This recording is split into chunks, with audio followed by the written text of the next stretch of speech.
Good morning, everyone, and welcome to our gentle yoga class.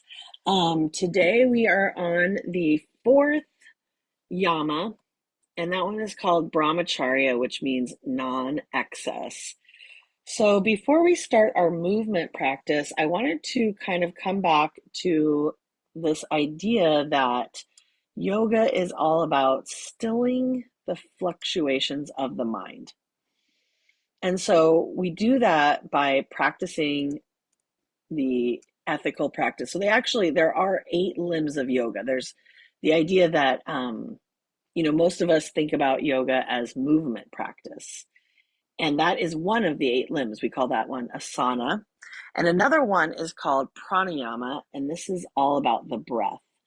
And so just thinking about brahmacharya, the idea of non-excess, we could start our practice today with a little bit of one of these breath practices. So there's a lot of different breath practices. And in fact, today I thought about bringing in 2 different ones. But just to start, let's all start seated. So find yourself in a comfortable seat. And then you can bring like your left hand, or this is my right hand in front of me. You can also like kind of cradle your left elbow in your right hand, and then just soften your shoulders. The way I like to do this alternate nostril breathing is by placing my peace fingers right on my forehead as kind of an anchor. Another way you can do it is to kind of close down your fingers into your palm, but if you kind of place your fingers on your forehead and then close down your eyes, you could also bring your elbow to rest on like a desk space. We're going to be breathing through one nostril at a time. So we're going to be closing down one nostril, breathing through the other one, and then alternating. Basically, that's where the idea of alternate nostril breathing comes. And we might think about this as like a balancing practice. It's a true story that I learned this in a yoga class and then, rushed to a doctor's appointment. My blood pressure came out as high, and then they wanted me to rest. So what I did was, because I had this breath practice in my back pocket, I decided to do it. And then it turns out after that, my blood pressure was lowered. I don't know if that's a coincidence. I'm not a doctor, so I'm thinking that it probably could help relax us. So it's just something we can kind of store away. So we're going to start by closing down your right nostril. You can anchor your peace fingers on your forehead and then exhale all your breath out through your left nostril. Closing down the mouth, softening through the jaw though, so we're not clenching anywhere. And then we'll inhale through the left nostril, pause at the top, take your ring finger, close the left nostril, so both nostrils are closed. And then we'll release the thumb from the right nostril, exhale through the right nostril, and then inhale again through the right nostril. Pause at the top, closing both nostrils, and then release and exhale through the left. And that'll be one cycle. And we'll just continue like that. So go ahead and find a few more rhythms of that breath. Inhaling through the left, pausing at the top, exhaling through the right, inhaling through the right, pausing at the top, exhaling through the left. Let's continue for a few more rounds at your own pace.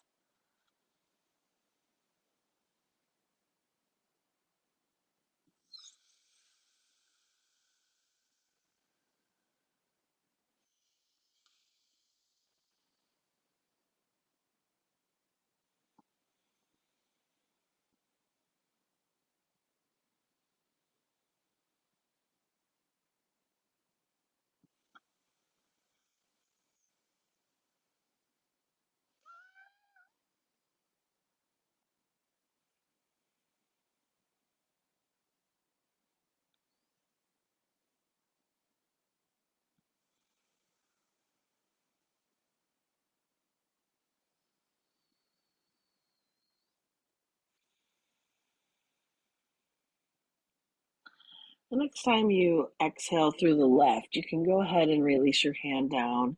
Let that go. Return to your normal breathing. And then just take a moment to pause and notice how that breath practice made you feel. And maybe we want to store that one away for later. Feel free now to come to any comfortable seat or maybe lying on your back, whatever would feel right for you. And then we're going to start to tune our awareness into our body and just notice any thoughts that might be floating past. You might observe them as clouds floating overhead. And try to let them go and let them pass. And then we're going to set an intention for our practice. So this could be something to do with the theme of class, Brahmacharya, which means non-excess. And then I just have a short reading from the book by Deborah Adele on non-excess. She says, Brahmacharya reminds us to enter each day and each action with a sense of holiness rather than indulgence, so that our days may be lived in the wonder of sacredness rather than the misery of excess. And I like to remind myself that just like yoga, this is a practice. So rather than shaming ourselves sometimes for experiencing excess, we might just allow ourselves compassion.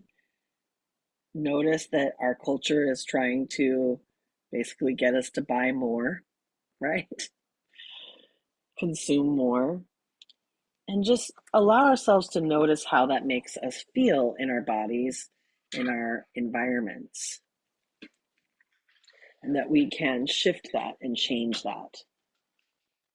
If it would feel comfortable for you, I'm going to ask if you would like to come onto your back. You can always stay seated if you know that coming to your back doesn't work for you.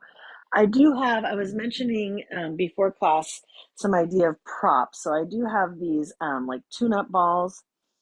In the past, I've just used racket balls or tennis balls. These are massage balls, so we could use these. I also do have a strap. I personally don't have a wall space, but for practice today, if you do have one wall space close by, you can always um, kind of notice, and we'll use that perhaps later. So if you're coming onto your back, feel free to move there in any way that feels comfortable for you. And you might bring a block with you and these tune-up balls. We were kind of talking about this idea of massaging through the neck. And so if you have a block, one thing you could do is tuck your chin towards your chest and bring that edge of the block right underneath the base of the skull. If you don't have this block to massage the neck, and really to do this, you can just stay here or gently rock the head from side to side. Another option would maybe be to bring a blanket underneath the head and just simply rock the gaze side to side. And maybe pause, turning the gaze over your right shoulder. And I can feel a stretch through the neck this way too. If you're seated, you can always do just turning your gaze from a seated position side to side and maybe pausing on each side. I learned in a workshop recently about massaging the neck with these tune-up balls by bringing the block flat, laying the balls on the block, and then just cradling my head with the balls on either side. And this feels really nice too. Wherever you're at, just allow yourself to soften. Maybe close down the eyes. Breathing into any sensations.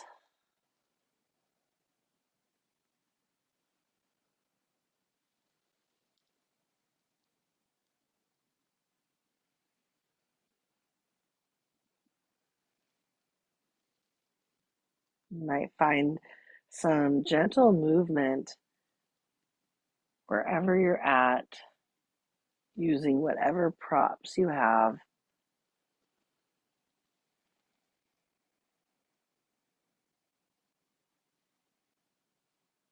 Taking your time to soften and explore.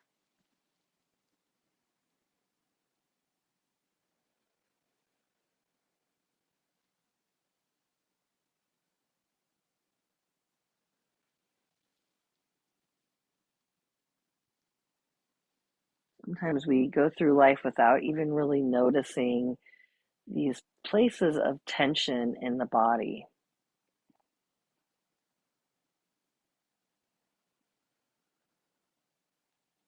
Let's go ahead and take one more deep breath wherever you're at, remembering that this is your own practice. So you can always stay a little longer. We'll release any props that you have and then just come into stillness.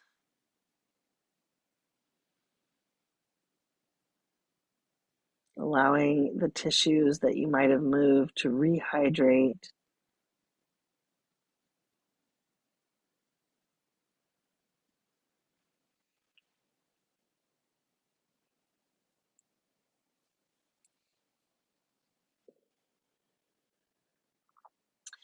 And then when you're ready, if you have a strap and you're lying on your back, you can use your strap. I have this extra long strap. You can wrap it behind your back if you want and loop it around.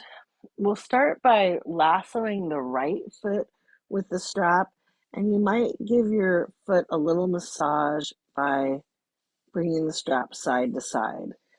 Right here, we're stretching through the back side of the leg, maybe through the hamstring and the calf. Once you come to stillness, you can either reach your arms long towards the strap or glide them down the strap to rest the elbows on the ground. And then if you're seated, I'll show a different version for those of you who want to be seated.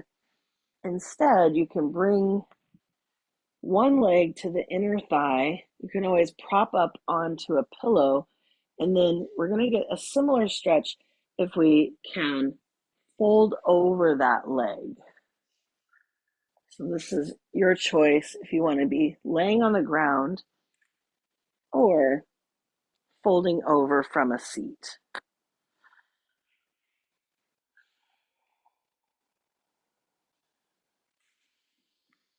If you can reach for your toes, go ahead, but if not, you can always use blocks, maybe to bring the ground up to you onto your hands, or simply rest your hands on your leg.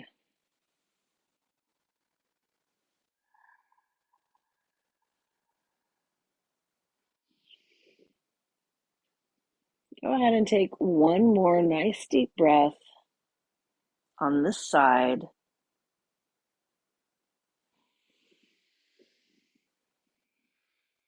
To come through center, if you have your leg in the strap, you can stretch your legs long on the ground. If you're seated, you might go ahead and stretch both legs long and wide out in front. And then we'll find the other side. So take your time. If you're lying on your back with your strap around your foot, maybe you kind of glide the strap over the foot. And I forgot, actually, we could use the strap from a seat too, as opposed to those blocks. So maybe you want to lasso the strap around the foot, and you could even massage the bottom of the foot by gliding the strap gently across the skin of the foot. When you feel ready, you can inhale, lengthen the spine, turn towards that leg, and fold over if you're coming from a seat. Stretching your hand, maybe hands out towards the strap. Remembering that if you're on the ground, you're stretching your leg long. I forgot to mention that you could also stretch the bottom leg long to deepen the stretch or make it a little more gentle by keeping that opposite foot on the ground.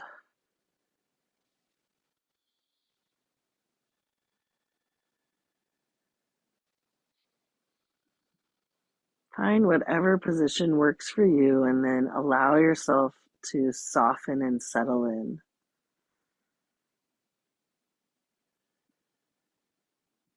It's normal for our curious monkey mind to think about the future or contemplate the past. Our practice can be observing that, offering ourselves curiosity and compassion, and then bringing our awareness back into the body.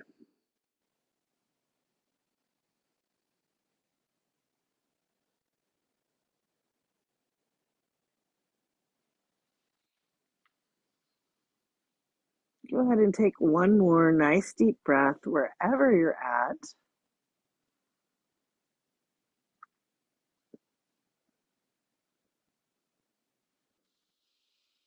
And then we can release that side. Maybe you lengthen your legs long if you're on the ground, or lengthen both legs long from a seat. You might start to rotate the ankles, rotate the wrists.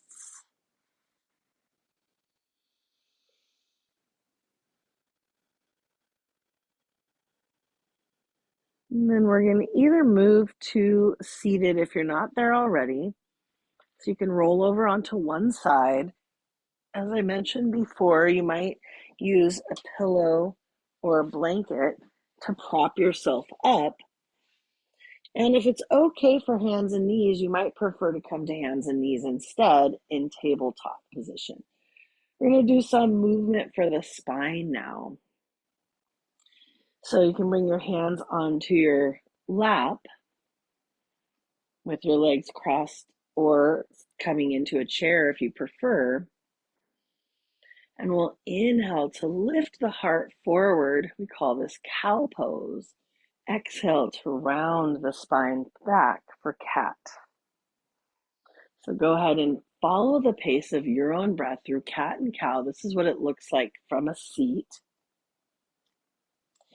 If you prefer hands and knees, I'll demonstrate that way. So if it feels okay, you can give extra padding to the knees with a blanket or a pillow. Plant your palms underneath your shoulders. Inhale to drop the belly for cow pose. Exhale to round into the spine for cat. Go ahead and follow the pace of your own breath through cat and cow.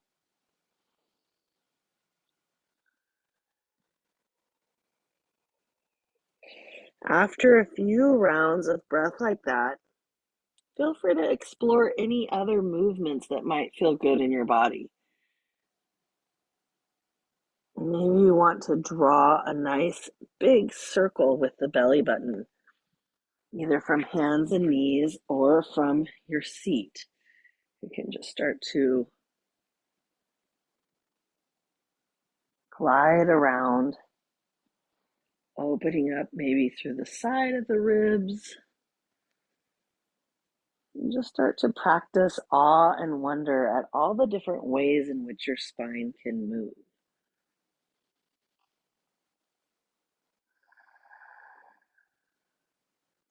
If you're moving in one direction, give yourself permission to pause and then turn it the other way.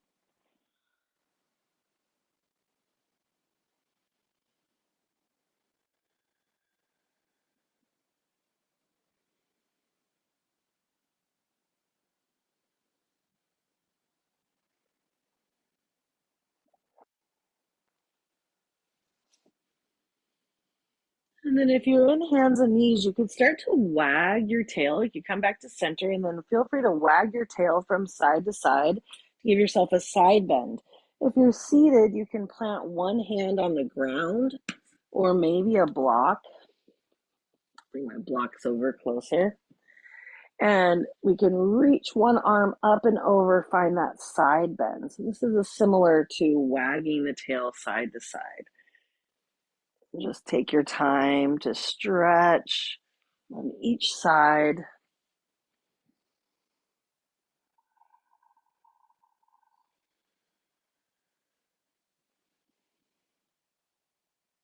And you might even turn your gaze over towards that tail as you wag side to side.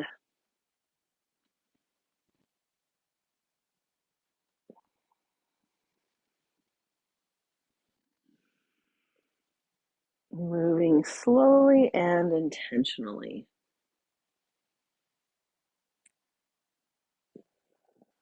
Coming back to your breath, loosening through your jaw.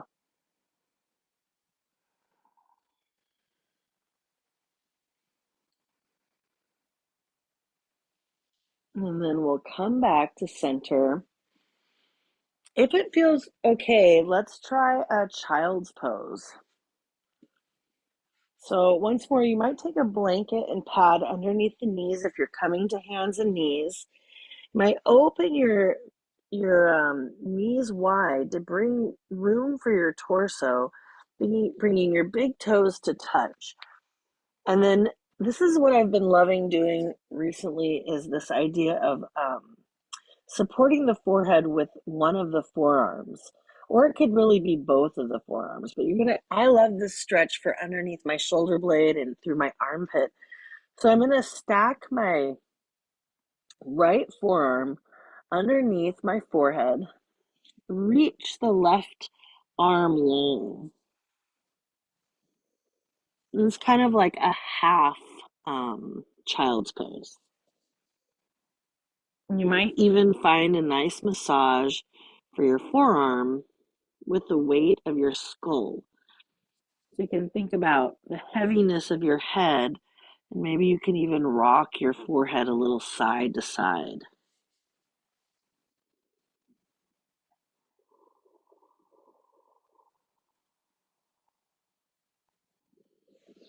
Take one more nice deep breath on this side if you're doing this figure four position with your arms.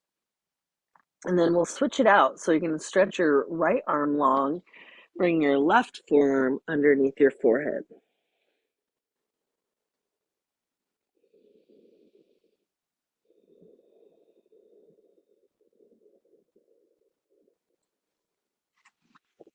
Now we're going to try switching that and taking a side bend. So as you switch it back to your right forearm, this time you can start to walk your torso and your arms over to the right, reaching your left arm out at a diagonal. And you can find that side bend all along your arm, maybe your torso down towards your hip.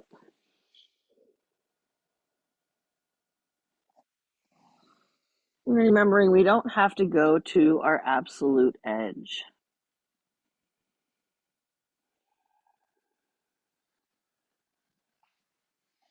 When you feel ready, go ahead and switch sides. So you're walking your arm position over to the left, resting your forehead on your left forearm, reaching your right arm out at a diagonal.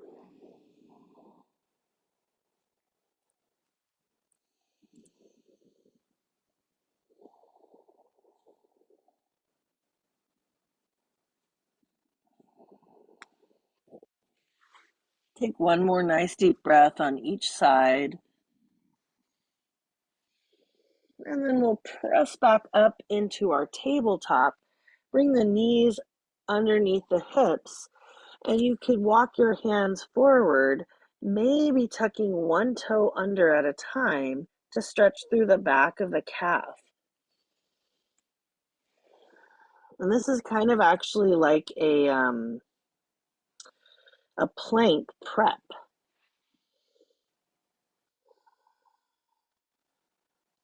We could land both knees and then hover here in a plank. You could even come down onto your forearms for a forearm plank, pressing into the forearms and lifting the belly to hover, and then taking a break whenever you'd like. So this idea of Brahmacharya, non-excess, to me it speaks to this idea of yoga as balancing effort and ease. So wanting a little bit of effort for strengthening, but giving ourselves plenty of opportunities to take breaks. When you're ready, we'll come down onto our bellies, land on the bellies, plant the elbows underneath the shoulders, press the palms into the earth for Sphinx pose, and then you can gently turn your gaze over your right shoulder. Inhale to come back to center. Exhale, turn your gaze over your left shoulder. Maybe you want to play around with just turning the gaze from side to side.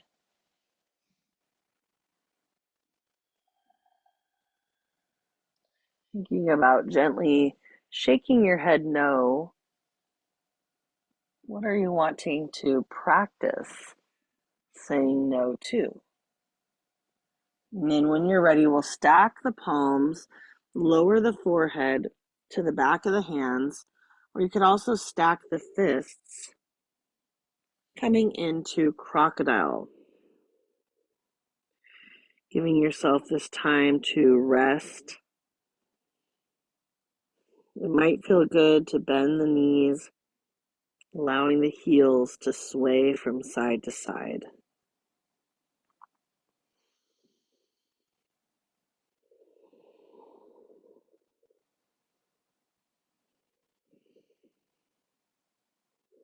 From here, we're going to play around with some variations of a cross-body movement, a little bit of strengthening in a locust pose. So glue your forehead to the back of your hands, and then we're going to hover the left arm. So you're gluing your forehead and then lifting the arm using the strength of your back, and then you could float the right leg. So you can find yourself pressing down into your right hand, pressing down into your left leg, and it's like a cross body movement, strengthening and just hovering the left arm, the chest, and the right leg. And then with your next exhale, you can release that side. We're going to flip the palms. So now the right palm is on top, the right hand is on top. You're gluing your forehead to the back of your hand. On the next exhale, you can flow opposite leg, opposite arm. So you're hovering your right arm, left leg. Exhale to release and soften. You can try that a few more times, switching the cross of your arms, floating the arm and the leg, strengthening through the back, strengthening through the glutes as you lift to hover.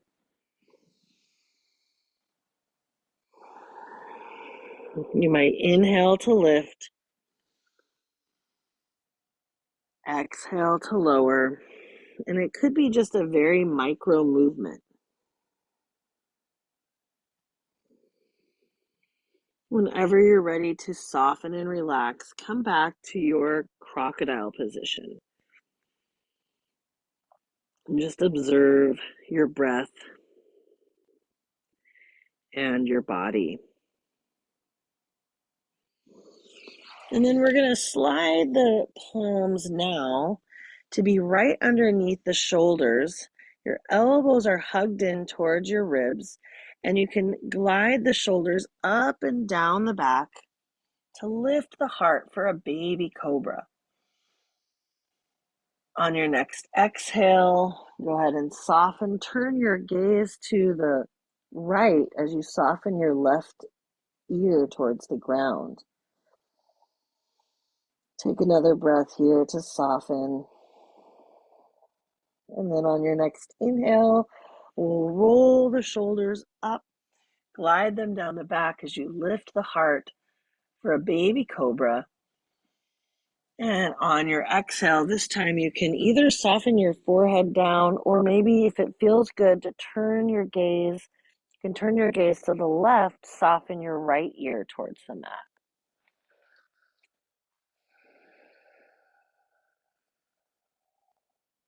Anywhere on your right side of your face can rest. So my temple is touching down.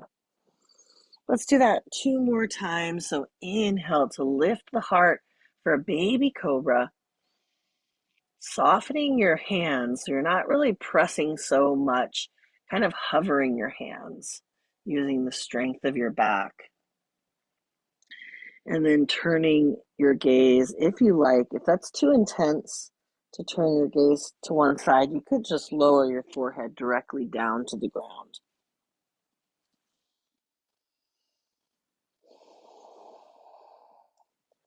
Pause for a breath. Inhale, float it up. One more baby cobra. Exhale, turn the gaze once more to the left as you soften the right temple down.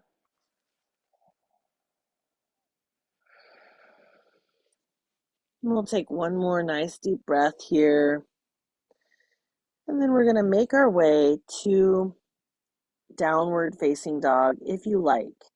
Remembering that you can always skip it if you prefer and just come directly to forward fold or to standing. So you can press your palms underneath your shoulders, tuck your toes under, press up to tabletop, and then maybe use blocks or a chair to get yourself into a position for downward facing dog. Tucking the toes under, lifting the knees. You can make this a little gentler by shortening the stance and maybe lifting your hands onto blocks. We can sashay the hips a little side to side if you're in downward dog, pedaling your heels towards the mat. And then whenever you're ready, you can walk your hands towards your feet or your feet towards your hands. Plant your palms on blocks, on your shins, or on the seat of the chair. We'll inhale and lift and lengthen the spine up halfway. We call this Ardha Uttanasana, halfway lift. Exhale to forward fold. Inhale here for halfway lift. Exhale to forward fold. And one more time, inhaling, lifting and lengthening the spine up halfway. Exhale, forward fold, and then find a nice spring load in the knees. Sweep the arms out to the sides, and we'll rise up tall to stand. Draw your hands into your heart center. And then just take a moment to release your hands, coming into a mountain pose. We call this Tadasana, mountain pose. And we can think about it as a balancing posture as well. Maybe take a moment to close down your eyes or soften your gaze and start to just allow yourself to sway a little side to side. And then come back to center, and we can start to sway a little bit forward and back. What we're doing is trying to find this range of motion, but also find ourselves in center. So when you get a chance, release that movement of your sway and see if you can find yourself balanced in center. And then when you're ready, you can blink your eyes open. We're going to get ready for a little bit of standing balance. So to do this, we're going to try finding bird pose first. So you're going to flip your palms, so your palms are facing back, You can start to press your palms back as you squeeze your shoulder blades together, and then maybe you start to lift your heels. So you're balancing on the balls of your toes. On your next exhale, you can lower your heels, sweep your arms up towards the sky. We call this waterfall, and maybe you look up. Exhale, we'll sweep the arms down. Squeeze the shoulder blades together as you press the palms back and lift the heels so you're coming up onto the balls of the toes, practicing a little balance. Now you could do that waterfall where you reach the arms up, or you might start to sink into a chair. So you're bending your knees, reaching your arms out in front as a counterbalance. Chair pose, Utkatasana. Let's try another bird pose, pressing the palms back, lifting the heels. Exhale, lower either into your waterfall, standing up tall, or bending the knees, sinking into a chair. One more time, bird pose, lifting the heels, and exhale, chair pose, or waterfall if that's too hard on the knees to sink into the chair. On the next exhale, you can invite your hands to meet at your heart center. And then just take a moment to quiet down the eyes, the thoughts. Sink your awareness down into your heart. Imagine whatever intention you set for yourself.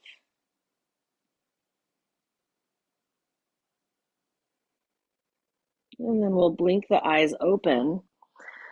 We're going to try another standing balance. This one is called Ardha Chandrasana, and it's half moon pose. So I'm going to just move some props off to the side. Imagine for a moment this bed area is a wall, because this is the closest thing I have to a wall space. And I just want to show you how we can use that wall space to practice the half moon. So if you have blocks, that's great. If you don't, we could also use a chair for your hand, okay? And we don't have to go very far to practice balance. So you're gonna have your this is for starting out, let's have our right foot forward, our left foot back, and this is kind of like a warrior two stance, or getting ready for warrior two, because our feet are kind of in line with each other. And then I have the chair out in front. So this is going to be for my hand. If we're doing this at the wall, it's kind of nice because you can actually lean against the wall. So imagine that the wall is right behind me where my bed is.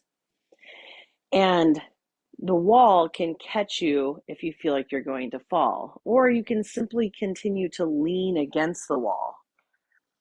So we're going to reach our hand out in front. You can bring your left hand to your hip and hold on to either a chair or a block, and then start to lift your back leg. Notice that your hips are stacked, and then maybe you start to reach your top hand up towards the sky. And you can even do this with your both feet on the ground, thinking about how we might start. It's almost like thinking about like a cartwheel. You can step out from the wall to give yourself a little bit more space. And then if you're doing this with no wall space at all, the more you have your right hand to the right, the more this creates an anchor of support for your shoulder.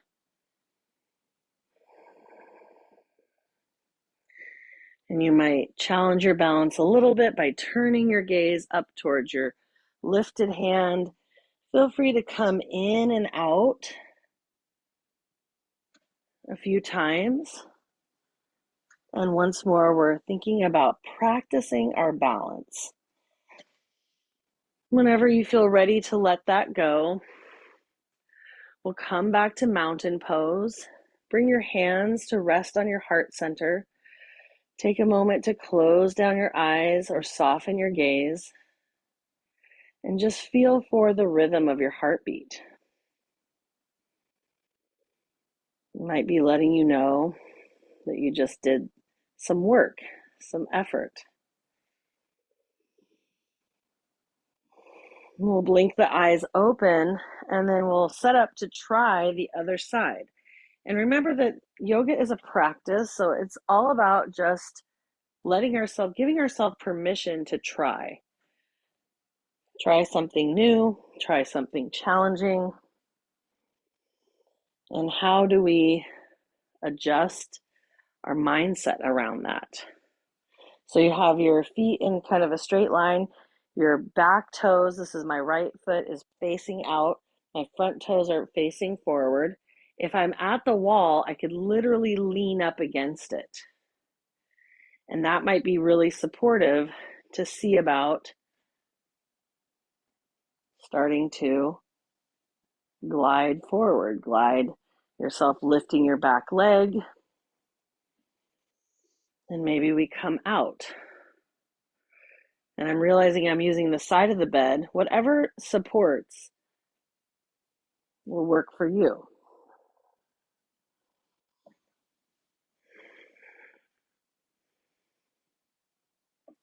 Whoa, and it's okay to fall, especially when we have the wall space there. Fall into the wall is the idea.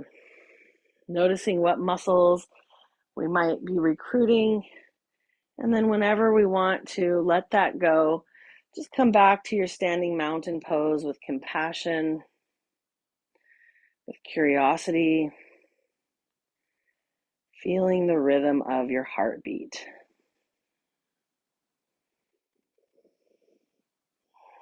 And letting that go.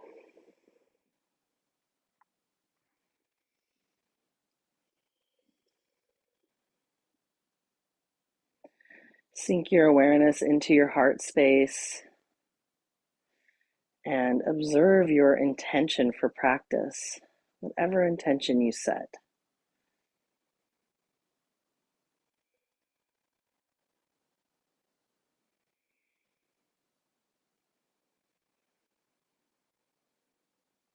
When you're ready, you can blink your eyes open. I wanted to have us set up next for the possibility of a pigeon pose. So for pigeon, I'm going to also bring some of my props back out that I had set off to the side.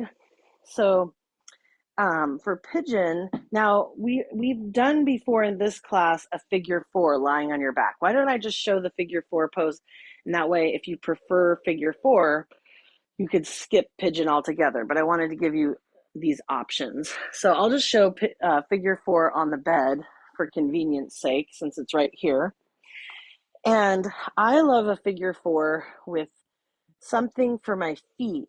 So if you're laying down, if you want to lay down on the ground, you could bring your feet onto the wall if you're using a wall space or a piece of furniture.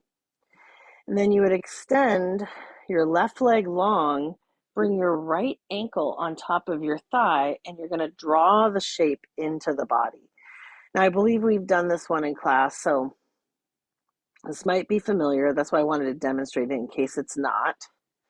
And you're getting a nice stretch here, hopefully through hip. And the closer you can draw the shape into the body, you can also wrap a strap behind your left thigh so you can draw the shape in. And you might be getting a stretch through your right hip. I'm going to demonstrate this as the pigeon pose that I was talking about in case you wanted to try experimenting with that one. So to get into pigeon, I'm going to have this, you might have padding for underneath your knees, so I'll bring the blanket onto the ground, and then I'll bring either a blanket roll or you could have a pillow for support that's going to go underneath the hip. So I'll start out in a downward dog with these blocks, And then from here, you can bring your right knee in towards your right wrist, and then either shove a block or blanket or pillow underneath that hip. And here you might be getting a stretch. When you're upright with your hands on blocks, you might be feeling a stretch through the front of your left hip. That's your left hip flexor. So you could stay upright. Maybe you're feeling a stretch through the glute, the hip. Some people like to start to soften down, and that's why I like these blocks for underneath my forearms. And then I'll just show you one more variation. So if you're good with where you're at, great, stay there.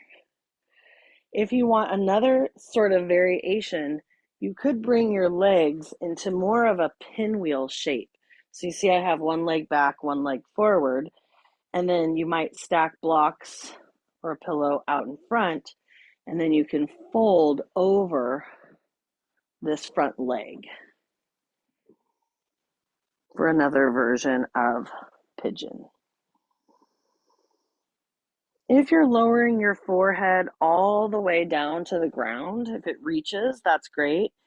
If you want to bring some support for underneath the forehead, you could always stack your fists and lower your forehead down to rest on your fists.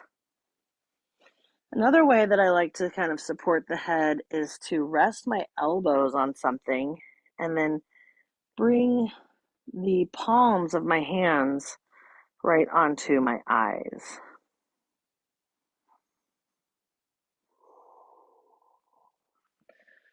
So whichever position you found yourself in, give yourself a chance to rest and relax there.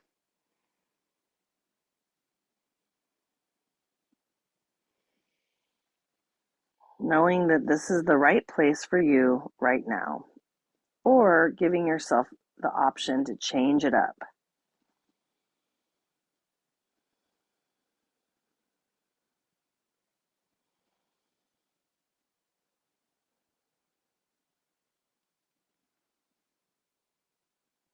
Let yourself soften and release any thoughts that are no longer serving you.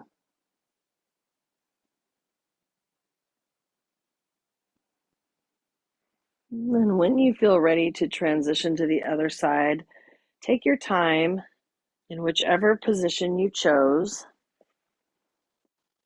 If you're coming into pigeon, maybe you can roll onto that hip and then find yourself coming back into a downward facing dog. So I'm going to face this way this time, bringing the pillow that will rest underneath the hip.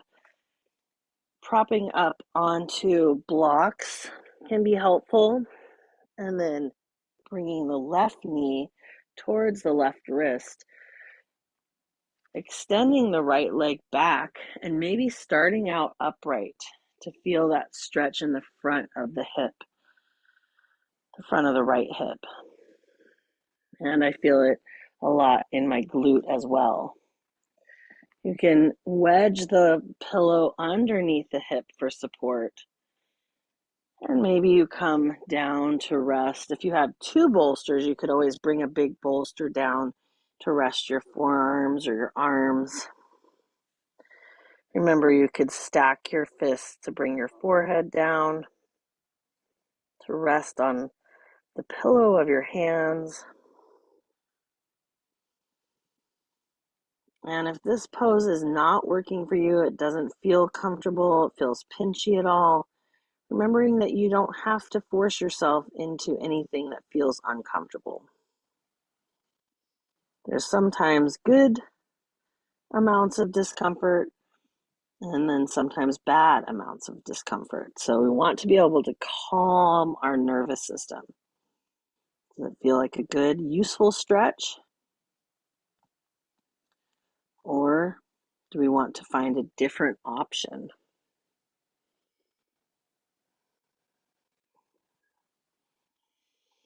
And everything is a practice. Things can feel different in our bodies from day to day, from side to side.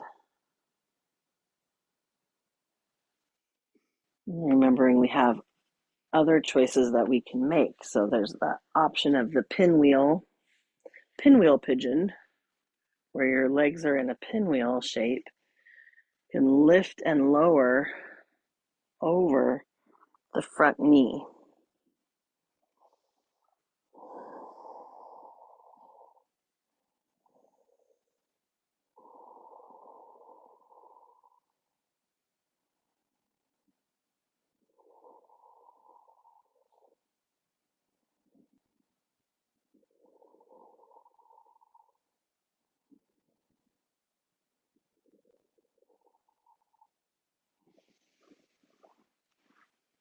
Take one more nice deep breath wherever you're at.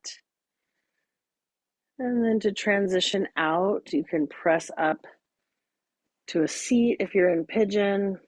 If you're in figure four, we're all going to actually move onto our seats next to play around with boat pose. Navasana. I remember Navasana because it sounds like the Navy. And this one is called boat pose. The reason why I had thought about using a strap here is I did see a variation on boat pose with a strap around the body. So I have this nice long strap. You could also just use the strap around the feet. So I'm going to wrap my strap in such a way that it's underneath my armpits and then loop it around to find my feet. And this is going to offer some support in boat. Notice I have the tail end of the strap so I can tighten it if I want to. And of course, you can also do this boat pose without the strap. So you're going to lengthen through the spine and you might stay right here. Or you could float the legs up. So literally boat pose is a balancing pose. And the nice thing about using the strap here is it gives me a lot of support, but you don't have to use it. You can also grab hold underneath your thighs. You could reach your arms out. So finding what works for you. Another version of boat without a strap would be to keep the feet on the ground, hands behind the thighs, and simply start to, well, it's not really that simple. You start to lean the torso back. Maybe you challenge your core strength by bringing your arms out to the sides.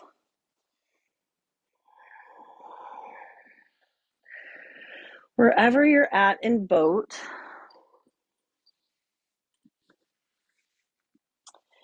you could start to release that, and then we are going to be rolling onto the back. So if you have your strap around, you could roll onto the back, draw your knees in towards your armpits, either hugging behind your thighs or walking your hands up onto your ankles, or maybe even grabbing hold of your feet for happy baby.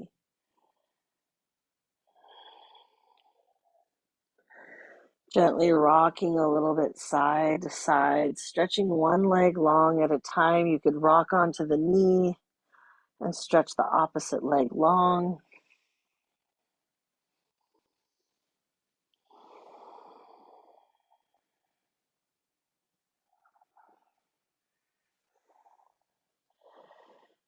And let's try half happy baby. So go ahead and release one foot onto the ground and keep hold of the other foot either behind the thigh, along the ankle, or hugging onto the foot itself. And this would be half happy baby. Drawing the knee towards the armpit or even towards the ground, whatever feels right. Then we'll release that side And find half happy baby on the other side. So you could hug behind the knee, onto the ankle, onto the foot. You might sway a little side to side.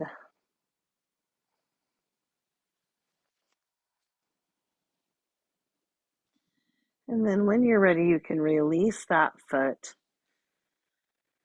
And let's come into a constructive rest pose. So your back is flat on the mat if that feels comfortable. You can walk your feet as wide as the mat, allow your knees to tent together, and then soften here.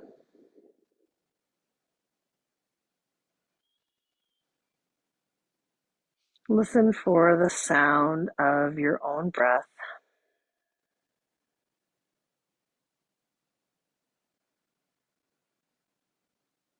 Coming into Ujjayi breathing.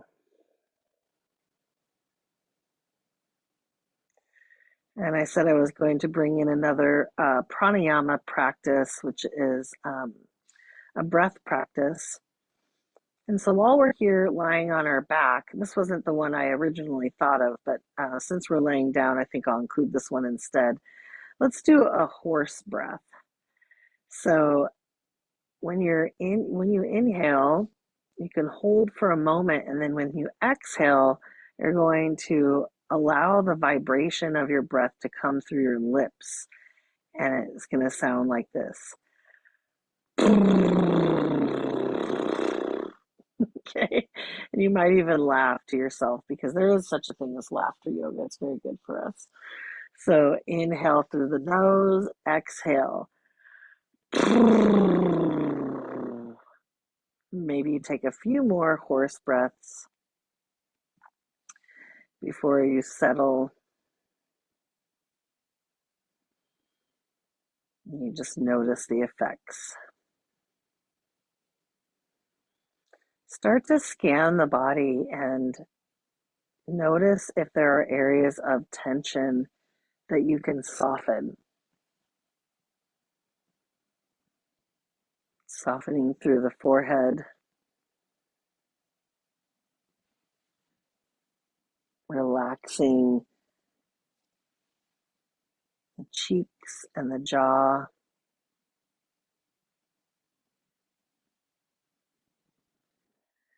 See if you can smooth out any creases in the eyelids.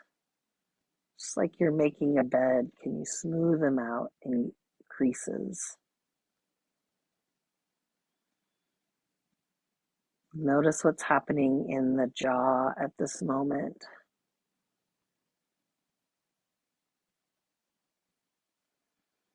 Can you relax the shoulders down onto the back?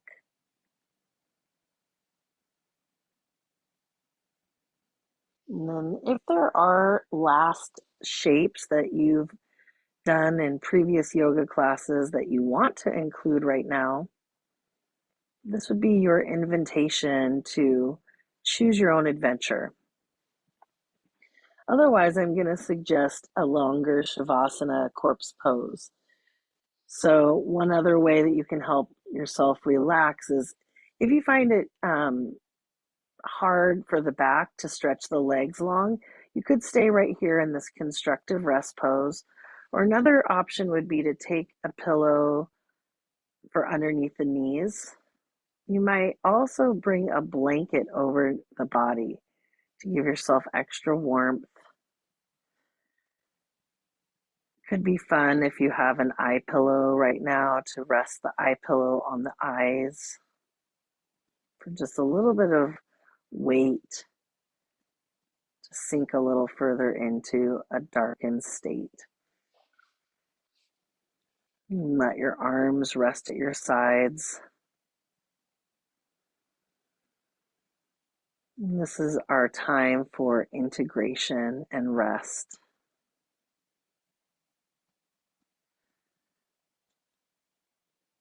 Just said to be one of the most important parts of our practice.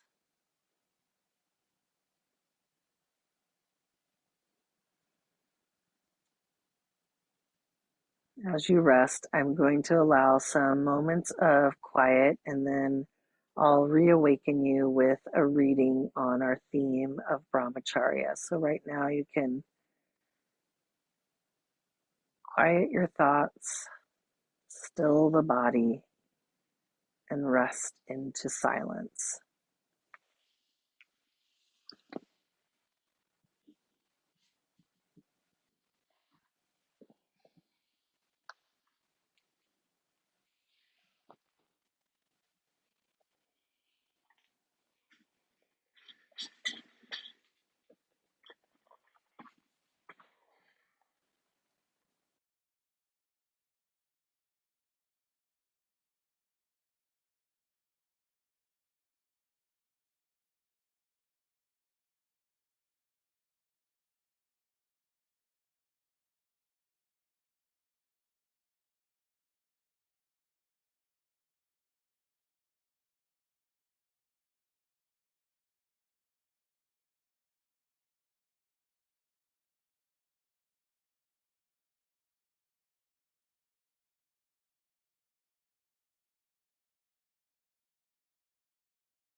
If we pause for a moment,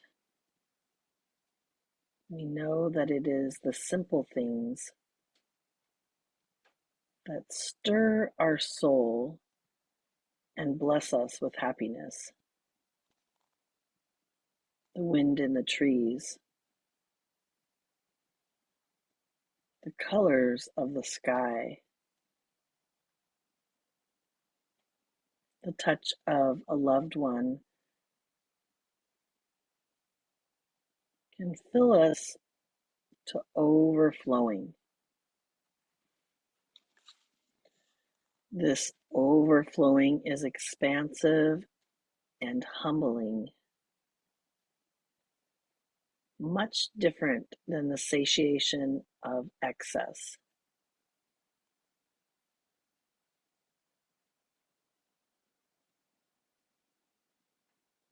When gratitude and wonder sit in the heart, there is no need for excess. Seeing everything as holy brings a continuity to life. It grounds us in centeredness. Whereas excess overdoes us, overextends us, takes away from ourselves. Seeing everything as sacred firmly roots us and balances us.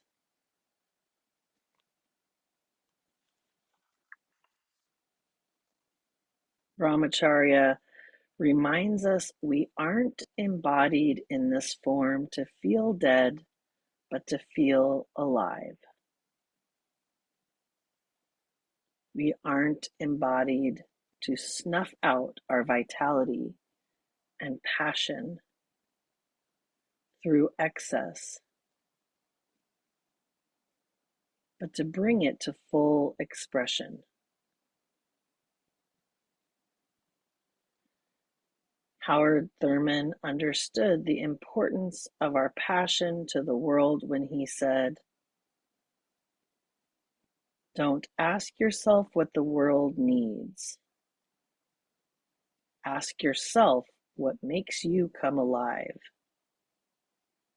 and then go and do it." Because what the world needs is people who have come alive.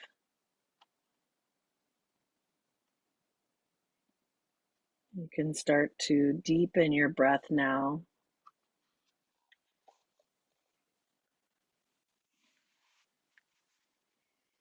Take a moment as you deepen your breath to let your imagination wander out into the universe. Take a moment to pause and practice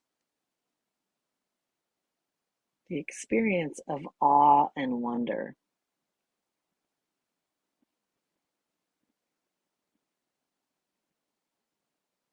And then softly, like a feather, allow your awareness to float back down into your body, allowing yourself to feel grateful for this experience to be embodied.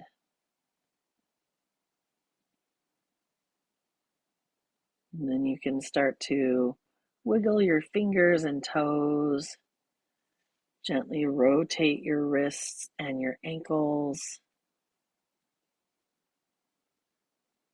Take a nice long body stretch, reaching your arms past your ears.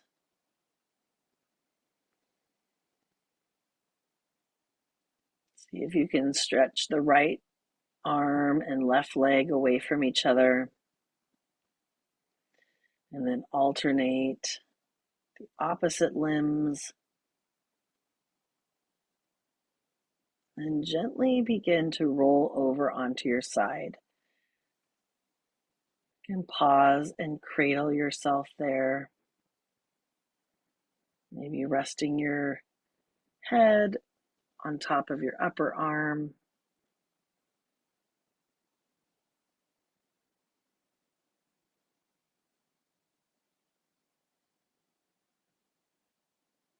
When you're ready, you can gently press yourself up into a seat, perhaps inviting your hands to meet at your heart center in a gesture of gratitude, Anjali Mudra. And then allow your head to gently bow towards the wisdom of your loving heart.